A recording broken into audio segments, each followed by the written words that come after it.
ঈদুল আজহার তৃতীয় দিনে কুয়াকাটায় পর্যটকের ভিড়। বিস্তারিত থাকছে সৈয়দ মোহাম্মদ রাসেলের প্রতিবেদনে। ঈদুল আজহার 10 দিনের লম্বা ছুটিতে কুয়াকাটার প্রথম দিন ও দ্বিতীয় দিনে আশানুরূপ পর্যটকের আগমন না ঘটলেও তৃতীয় দিনে হাজারো প্রকৃতিপ্রেমী পর্যটকের ভিড় জমেছে। রবিবার বিকেল থেকে সৈকতে পর্যটক সমাগম বাড়তে শুরু করেছে। এতে হতাশা কেটেছে পর্যটক সংশ্লিষ্ট ব্যবসায়ীদের, বিক্রি বেড়েছে সকল প্রতিষ্ঠানে। এদিকে আগমন পর্যটকরা সৈকতের বালিয়াবাড়িতে হইহুল্লোড়ে মেতেছেন। অনেকে সমুদ্রের তীরে আছড়ে পড়া ঢেউয়ের সঙ্গে মিতালিতে মেতেছেন। অনেকে প্রিয়জনকে দিয়ে সেলফি তুলছেন, অনেকে আবার ঘুরছেন ঘোড়া, মোটরসাইকেল কিংবা ওয়াটার বাইকে। কেউ আবার সৈকতের বেঞ্চিতে বসে সমুদ্র তটে আছড়ে পড়া ঢেউয়ের মোহনীয় গর্জন সহ প্রাকৃতিক সৌন্দর্য উপভোগ করছেন।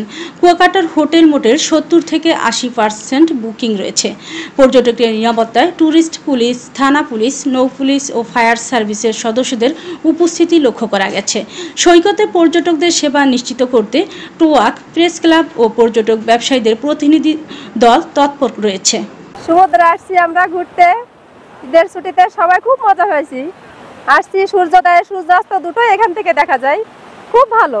মানে এটা কল্পনাই করা যায় না, কি সুন্দর দৃশ্য। উত্তরবঙ্গ থেকে দক্ষিণবঙ্গে আসছি, জীবনে ফার্স্ট টাইম সমুদ্র সৈকতে। এই প্রথম আসলাম, অনেক ভালো লাগলো সমুদ্র সৈকত দেখে। এখানে আসে লেবুর চর, তারপরে লাল কাঁকড়া, আরো অনেক কিছু, ঝাউবন, অনেক কিছু দেখে অনেক ভালো লাগলো।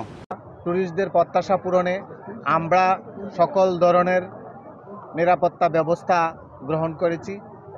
এই 18 কিলোমিটার সি বিচের যতগুলি ট্যুরিস্ট স্পট আছে, প্রত্যেকটি ট্যুরিস্ট স্পটে 24 ঘন্টা আমাদের সাদা পোশাকে এবং পোশাকে নিরাপত্তার দায়িত্বে নিয়োজিত আছে।